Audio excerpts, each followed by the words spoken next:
नमस्कार दोस्तों, Punjab Kesari Navodaya times TV में आप सभी का स्वागत है। आज हम एक बड़े गंभीर मुद्दे पर चर्चा के लिए आपके सामने पहुंचे हैं। एक सबसे बड़ी समस्या इन दिनों में जो आ रही है वो है स्कूलों से संबंधित सभी पेरेंट्स, पूरे देश भर के पेरेंट्स, कोई 12वीं की परीक्षा को लेकर परेशान है, कोई फीस की वसूली को लेकर परेशान है और ज्यादा फीस वसूली जा रही है। ये तो लगभग देश का हर अभिभावक कहता है, मानता है और कई बार अलग अलग कोर्ट ने भी कहा है, अदालतों ने कहा है, सर्वोच्च न्यायालय तक ने कहा है। लेकिन ये कहने पर मजबूर करने वाला वो पैरोकार जो हमारे यानी पेरेंट्स की तरफ से इन अदालतों में खड़ा होकर के तर्क रखते हैं। जी हाँ, मैं बात कर रहा हूं अशोक अग्रवाल की। सोशल ज्यूरिस्ट के अशोक अग्रवाल जी आज हमारे साथ हैं। अशोक जी नमस्कार, पंजाब केसरी नवोदय टाइम्स टीवी में आपका स्वागत है। Thank you. अशोक जी, एक ताजा फैसला आया है हरियाणा और पंजाब हाईकोर्ट का। ये फैसला क्या है, अगर आप हमारे दर्शकों को बताएं। देखिए, ये फैसला ये है कि पंजाब फी रेगुलेशन एक्ट 2016, जिसके अंदर पंजाब के लिए जो है फीस प्राइवेट स्कूल में कैसे होगी उसके ऊपर एक कानून बना हुआ है। चंडीगढ़ जो है वो यूनियन टेरेटरी है, चंडीगढ़ में कोई कानून नहीं है। तो सेंट्रल गवर्नमेंट ने क्या किया है कि पंजाब रीऑर्गेनाइजेशन एक्ट 1966 उसकी जो पावर्स हैं उनको यूज करके उन्होंने वो जो पंजाब फी रेगुलेशन एक्ट है 2016 का, उसको चंडीगढ़ में लागू कर दिया है। सिर्फ चंडीगढ़ में उसको लागू ही नहीं किया है, क्योंकि उसमें वो पूरा फी का सिस्टम है कि कितना आप फीस बढ़ा सकते हो, किस तरीके से फीस होगी, उसमें क्या पैरामीटर्स होंगे, ये सब चीज है। लेकिन उन्होंने क्या किया, उसके एडिशन में कुछ उसको मॉडिफाई कर दिया। उन्होंने मॉडिफाई कर दिया, जो पेनल्टी थी पंजाब एक्ट के अंदर वो कम थी, तो इन्होंने जो एक्सटेंशन एक्ट किया उसके अंदर उसको बढ़ा दिया। उन्होंने कहा कि आप जो है सारे जितने भी अकाउंट्स हैं अपने बैलेंस शीट्स वगैरह जो है वो आपको वेबसाइट में डालनी पड़ेगी है। उन्होंने कहा कि आप जो भी पैसे लेते हैं वो पैसे आप कहीं ट्रांसफर नहीं कर सकते, किसी सोसाइटी में या इंडिविजुअल में नहीं कर सकते।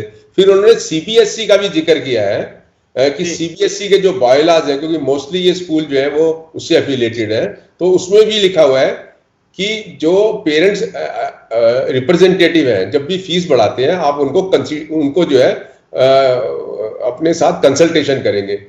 तो काफी मतलब ये मुझे लगता है, और पहली बार जो सबसे इंपॉर्टेंट चीज मुझे ये लगी कि सेंट्रल गवर्नमेंट, अभी तक इतने सालों में कहीं सेंट्रल गवर्नमेंट नजर नहीं आ रही थी, लेकिन इस केस में सेंट्रल गवर्नमेंट ने नोटिफिकेशन करके और वो भी उसमें कुछ एडिशंस किए जो रियली 2007 में सुप्रीम कोर्ट ने कहा था कि फीस जो है जस्टिफाइड होनी चाहिए, ट्रांसपेरेंसी होनी चाहिए, अकाउंटेबिलिटी होनी चाहिए। तो पंजाब हाई कोर्ट ने ये कहा कि अगर ये अपनी वेबसाइट पे डालेंगे इस तरीके के अपनी बैलेंस शीट्स को, तो ये ट्रांसपेरेंसी और अकाउंटेबिलिटी जो है वो क्रिएट करेगा। तो मुझे लगता है कि ये सारा मिला के जो है एक बहुत अच्छा फैसला है। और हमारी जो लड़ाई है कि जस्टिफाइड फीस होनी चाहिए, एक्सप्लॉयटेशन नहीं होना चाहिए, एग्जॉर्बिटेंट फीस नहीं होनी चाहिए, कमर्शियलाइजेशन नहीं होना चाहिए, नो प्रॉफिटरिंग नहीं होना चाहिए, उस लड़ाई को जो है ना, मुझे लगता है एक कदम और इस जजमेंट ने आगे को बढ़ाया है। बिल्कुल, मुझे लगता है कि जिन शब्दों का आपने प्रयोग किया ये स्कूल वाले बिल्कुल उसका उल्टा करते हैं। देश के सभी बड़े कॉरपोरेट घरानों के स्कूल हैं, औद्योगिक घरानों के, आप जानते हैं। कई देश के जाने माने जज रिटायर होने के बाद इन स्कूलों से जुड़े हुए हैं, ये भी आप जानते हैं। सर्वोच्च न्यायालय ने 2007 में कहा था, सर्वोच्च न्यायालय ने कुछ दिन पहले भी कहा कि फीस जस्टिफाइड होनी चाहिए और स्कूल फीस ना बढ़ाएं, खासतौर से कोरोना के समय ना बढ़ाएं। लेकिन आपको ये पता है और मैं भी बता रहा हूं, एक अभिभावक के तौर पे भी बता रहा हूं, लगभग सभी स्कूलों ने, लगभग, कुछ हो सकता है अपवाद हो, कोरोना के समय भी फीस बढ़ाई है। ये बात अलग है कि वो बिल्कुल वैसा ही है कि साहब मैंने रोटी के पैसे नहीं बढ़ाए, तो रोटी तो उतने की मिल रही है, लेकिन दाल के बढ़ा दिए हैं, सलाद के बढ़ा दिए हैं, पानी के बढ़ा दिए हैं। आप सहमत हैं? हाँ, देखिए, मैं आपकी बात में ये भी ऐड करूंगा कि उद्योगपतियों का ही नहीं, ये पॉलिटिशियंस के भी स्कूल्स हैं और उसकी वजह से जो है वो इम्प्लीमेंटेशन भी नहीं हो पाता है, कोई लॉ भी नहीं बन सकता। और इन केसेस में ये सबसे बड़ी प्रॉब्लम क्या होती है कि इनको अगर आप कंट्रोल करना चाहते हैं या इनकी फीस को रेगुलेट करना चाहते हैं तो सिर्फ वैलिड लॉ से आप रेगुलेट कर सकते हैं, क्योंकि 2002 से पहले ये इनका फंडामेंटल राइट नहीं था कि आप स्कूल खोल सकते हैं, लेकिन 2002 में सुप्रीम कोर्ट ने अपने जजमेंट में कहा कि आपका फंडामेंटल राइट है, आप स्कूल खोल सकते हैं। तो उसका कारण, उसके नतीजा ये हुआ कि वो फंडामेंटल राइट बनने के लिए अगर फंडामेंटल राइट को आप कर्व करना चाहते हैं, रेस्ट्रेन करना चाहते हैं, तो आपको एक लेजिस्लेशन लाना पड़ेगा, वैलिड लेजिस्लेशन लाना पड़ेगा। तो आज जो सबसे बड़ी प्रॉब्लम है इस देश के अंदर कि वैलिड लेजिस्लेशन की बहुत बड़ी कमी है। 1998 में जब हमने एक फैसला लिया था दिल्ली हाई कोर्ट से, पहला केस था वो हिंदुस्तान में, जिसमें उन्होंने कहा था कि जो लीगल पैरामीटर्स हैं एक प्राइवेट स्कूल्स के, वो ये होते हैं कि no profiting, no commercialisation, community service and philanthropic. अब आप समझ लीजिए इसका मतलब क्या होता है, सिंपल सा। जैसे गांव में शादी होती है ना किसी की, तो लोग पैसा इकट्ठा करते हैं और शादी हो जाती है, पैसा खत्म हो जाता है, सब शादी भी हो जाती है, पैसा भी। लेकिन यहाँ क्या होता है कि एक साल में जो बड़े बड़े स्कूल हैं वो इतना पैसा लेते हैं कि अगले साल एक स्कूल और खोल सकते हैं। तो ये जो प्रॉफिटरिंग है ना, ये बहुत ही खतरनाक है और इसी को रोकना चाहिए। आप चूंकि ये केस लगातार चल रहा है और आप उसमें अपीयर होते हैं, क्या कोरोना काल में जो फीस बढ़ाई है इसमें कोई राहत मिलने के आसार हैं किसी भी तरीके के? क्योंकि लोग अभी घरों से पढ़ रहे हैं, खर्च बढ़ गए हैं। पहले जो फोन में नेट से काम चलता था, अब वाईफाई लेना पड़ रहा है, घर में एसी का खर्चा बढ़ गया है, बिजली का खर्चा बढ़ गया है, बच्चे की और कई सारी जरूरतें हैं वो खर्चे बढ़ गए हैं, स्कूल के खर्चे कम हुए हैं, इसके बावजूद फीस पूरी दी जा रही है। अब देखिए ना, ये जो प्राइवेट स्कूल वाले लोग हैं इनको हार्ट तो है नहीं, हार्टलेस लोग हैं और कमर्शलाइजेशन, प्रॉफिट करने आए हैं। तो प्रॉफिट को हम इकोनॉमिक्स में बोलते हैं स्क्यूजिंग ऑफ ब्लड, किसी का खून चूसना। तो ये तो खून चूसने के लिए आए हुए हैं, तो इसलिए इनसे कोई हम उम्मीद करें कि इनके अंदर कोई ह्यूमैनिटी आ जाएगी है, और ये रियली सेंस में कोई एजुकेशन करने आए हैं यहाँ पर और ये लोगों की प्रॉब्लम को समझेंगे कि पेंडेमिक में खासकर किस तरीके से पेरेंट्स की हालत हुई है, तो ये कुछ उसमें कंसेशंस करेंगे। तो ऐसा कुछ है नहीं है। तो ये सिर्फ जो है वो या तो कोर्ट्स के ऑर्डर से चलते हैं या फिर लॉ से चलते हैं, और कोर्ट भी लॉ से चलती है। तो जो सबसे बुनियादी चीज है वो हमें लॉ चाहिए। अभी जब दिल्ली हाई कोर्ट ने जजमेंट किया 98 में, फिर ये लोग सुप्रीम कोर्ट गए, 2004 में डिसमिस हुई इनकी अपील, फिर 2007 में फिर रिव्यू डिसमिस हुई। उसके बाद जो तमिलनाडु था वो पहला स्टेट था जिसने तमिलनाडु फी रेगुलेशन एक्ट बनाया है, और उसके बाद धीरे धीरे मेरे ख्याल से आज 13-14 स्टेट्स हैं जिन्होंने कानून बनाया है। लेकिन अब दिक्कत यह है कि उन कानूनों के अंदर इनको पावर नहीं है कि पेंडेमिक के ग्राउंड पर जो है वो फीस कम कर सकते हैं। तो सुप्रीम कोर्ट ने अभी राजस्थान के केस में अपनी तरफ से ये कहा कि ये जो हालात हो रहे हैं और बहुत सारे खर्चे इस पीरियड में स्कूल नहीं कर रहा है, इसलिए 15% जो है ना, राजस्थान के केस में उन्होंने कहा कि 15% जो है फीस रिडक्शन होनी चाहिए। तो अब हमें क्या चाहिए, हमें चाहिए कि कोई लॉ, सेंट्रल गवर्नमेंट का ऐसा लॉ आए जिसके अंदर वो पावर ले कि वो पेंडेमिक के अंदर फीस को रिड्यूस कर सकते हैं। तो पेंडेमिक के ग्राउंड पर फीस रिड्यूस कर सकते हैं, ये पावर ही नहीं है। तो अब जब भी कोई स्टेट गवर्नमेंट कोई ऑर्डर निकाल देती है, लोगों को लगता है कि कुछ उम्मीदें बन गई हैं, तो या तो ये हाई कोर्ट चले जाते हैं स्कूल वाले और उसको स्टे ले लेते हैं, क्योंकि कोर्ट यही पूछती है कि भाई आपका पावर कहाँ है। आपका कहना यह है कि सेंट्रल गवर्नमेंट जो है वो लगभग सभी स्कूल वालों से मिली हुई है और माफ कीजिए राज्य सरकारें, और सेंट्रल गवर्नमेंट इस पर पहल करे। नहीं, हाँ, नहीं, ऐसा है कि कुछ स्टेट गवर्नमेंट्स ने लॉ बनाया, यूपी ने भी बनाया है, 12-13 स्टेट्स ने बनाया धीरे धीरे, अभी कई जगह बनने के प्रोसेस में भी है।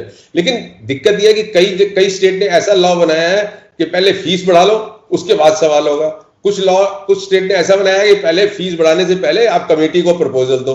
तो वो जो प्रपोजल देने वाला लॉ है वो बेटर है। तो इसलिए कंट्राडिक्शंस हैं स्टेट लॉज के अंदर। इसलिए हम डिमांड कर रहे हैं कि एक यूनिफॉर्म सेंट्रल लॉ आना चाहिए। और उसमें एक चीज और बहुत बुनियादी चीज हम मांग रहे हैं, हम कह रहे हैं कि जब पैसे सारे पेरेंट्स को ही देने हैं तो भाई कम से कम नहीं तो 50% पेरेंट रिप्रेजेंटेटिव आप मैनेजिंग कमेटी में डाल दीजिए, आपको क्या दिक्कत है? आप प्रॉफिट करने तो आए नहीं हो, आप भी समाज सेवा करने आए हो, तो आपको कोई ऑब्जेक्शन नहीं होना चाहिए। तो एक बार अगर 50% पेरेंट्स मैनेजिंग कमेटी में आ जाए तो कोई ऐसा फैसला होगा ही नहीं जो पेरेंट्स के खिलाफ हो या बच्चों के खिलाफ हो या टीचर्स के खिलाफ हो। टीचर्स भी बहुत इंपॉर्टेंट है हमारे लिए, और हम हमेशा ये कहते हैं कि टीचर्स के सिक्योरिटी ऑफ सर्विस और पे प्रोटेक्शन उनका होना चाहिए। लेकिन दुर्भाग्य की बात यह है कि जो प्राइवेट स्कूल है वो एक तरफ तो सरकार को लूटता है, टैक्स वगैरह नहीं देता है, और दूसरी तरफ एम्प्लॉइज को लूटता है, तीसरी तरफ वो पेरेंट्स को लूट रहा है, और पूरा समाज इसको देख रहा है, त्राही त्राही मच रही है। लेकिन कहीं भी सरकारें जो है बातें तो करती हैं, लेकिन कहीं भी रियली प्रोटेक्शन नहीं दे पा रही है। आप सच्चाई जानते हैं, ऐसे स्कूल हैं जो जहां पर पीटीएम यानी पेरेंट टीचर की एसोसिएशन जो बनी हुई है, पेरेंट्स को पता ही नहीं है कि उसका हेड कौन है। कई बार इलेक्शन हो जाते हैं और उन्हें पता भी नहीं चलता कौन उसका हेड है। अशोक जी, अगला सवाल मेरा जो है वो ये है कि एक सरकार एक राज्य में ऐसी भी है जिसके आप भी कभी बड़े हमदर्द थे, क्या उससे भी कुछ उम्मीदें हैं या नहीं है? नहीं, ये इनसे तो बिल्कुल भी उम्मीद नहीं है, क्योंकि इन्होंने 2015 में एक फी रेगुलेशन एक्ट पास किया जो फॉर्चुनेटली सेंट्रल गवर्नमेंट में फंस गया। उसके अंदर इन्होंने फी लूटने का राइट बनाया कि प्राइवेट स्कूल फी लूट सकते हैं। दूसरा, इन्होंने आप नाम भी ले दें इनका। हाँ, केजरीवाल गवर्नमेंट की बात कर रहा हूं मैं। और 2015 के अंदर इन्होंने एक और लॉ बनाया जिसके अंदर जो प्राइवेट स्कूल के हमारे टीचर्स और जो एम्प्लॉइज, जो दिल्ली स्कूल एजुकेशन एक्ट के अंदर सेक्शन 10 में जिनको इक्वल पे का राइट था सरकारी टीचर के बराबर, उस लॉ बनाकर उस प्रोविजन को ही ड्रॉप कर दिया। मतलब कम से कम 2-2.5 लाख एम्प्लॉइज के जो अधिकार थे, जो सालों से एस्टेब्लिश थे, इन्होंने कोशिश करी कि उस राइट को ही खत्म कर दिया जाए, इनको डोमेस्टिक सर्वेंट बना दो। मतलब पेरेंट्स जो स्कूल से उनको इस तरीके से फायदा पहुंचाने की कोशिश करी इन्होंने। लेकिन वो भी फॉर्चुनेटली जो है वो बिल भी, इनका जो पास करा हुआ बिल था, वो सेंट्रल गवर्नमेंट में फंस गया टेक्निकल रीजंस की वजह से। एक और बहुत बड़ा मुद्दा है जिसमें आपको कोर्ट ने बहुत बड़ी जिम्मेदारी भी दी हुई है, हाई कोर्ट की जो फ्री बेड्स इंस्पेक्शन कमेटी है, यानी जो गरीब लोगों को अस्पतालों में जो फ्री बेड मिलते हैं उसकी आप जांच कमेटी जो उसके भी आप प्रमुख सदस्य हैं। अशोक जी, ये मुद्दा भी बड़ा लोगों की आंख में किरकिरी बनके उभरता होगा जो प्रबंधन के लोग हैं, क्योंकि आपने बार बार याद दिलाया कि आपके 200 बेड हैं लेकिन 50 खाली हैं, आपके 90 बेड हैं लेकिन 89 खाली हैं। आज जब हम कोरोना की बात कर रहे हैं तब इन बेड्स की क्या हालत है और ये कितने प्रतिशत दिए गए हैं? अभी तो बहुत ही इंटरेस्टिंग सिचुएशन है। इस 15-20 साल की लड़ाई में हम लोगों ने 61 हॉस्पिटल जो है आइडेंटिफाइड करे, दिल्ली के बिग हॉस्पिटल, जिसमें 10% जो आईपीडी को लगाते हैं, तो 950 से ज्यादा बेड्स जो है वो ईडब्ल्यूएस पेशेंट्स के लिए है। और इस पेंडेमिक में तो ये देखने को मिल रहा है, और ये जो बार बार इसको जो कोविड बेड्स डिक्लेयर कर देते हैं, ऑलमोस्ट ऑल हॉस्पिटल्स जो प्राइवेट हॉस्पिटल्स हैं, वो जो हमारे ईयर मार्क्ड बेड्स हैं उनके अगेंस्ट उन्होंने पेड पेशेंट को एडमिट कर लिया है सब। हम लोग बार बार सरकार को जता रहे हैं कि भाई ये अनअर्न्ड प्रॉफिट ले रहे हैं, या तो ये करें कि ठीक है भैया, अगर आपके पास ईडब्ल्यूएस पेशेंट नहीं है और कोई कोविड पेशेंट आ जाता है पेड भी, तो आप कम से कम उस बेड पे तो उसको फ्री दे दो, उस बेड पे दे दो फ्री, चलो। या वो जो पैसा ले रहे हैं वो उस फ्री बेड वाले पेशेंट्स के राहत में लगा दें, कल्याण में लगा दें। हाँ, लेकिन या तो इस तरीके का लूट है। और दिक्कत यह है कि सरकार में जो लोग बैठे हुए हैं उनको कुछ या तो समझ ही नहीं है, या वो समझना चाहते ही नहीं है, या समझ के भी जो है ना वो भोगला भगत बन के रहना चाहते हैं, कुछ करना नहीं चाहते एक्सेप्ट प्रोपोगंडा करने के, फाल्स प्रोपोगंडा करने के। तो ये बहुत दुख और शर्म की बात है, मतलब ना।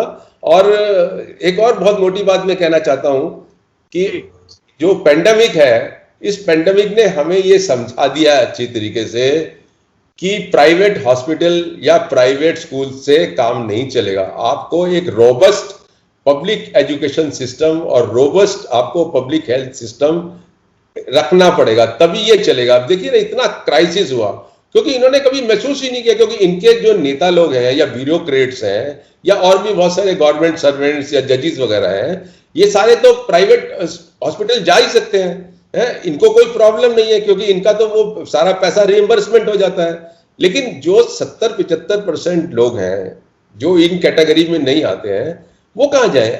पहले ये था कि 25% जो लोग भी प्राइवेट हॉस्पिटल या हॉस्पिटल्स में आते थे, 25% लोग जो है गरीबी रेखा की तरफ चले जाते थे।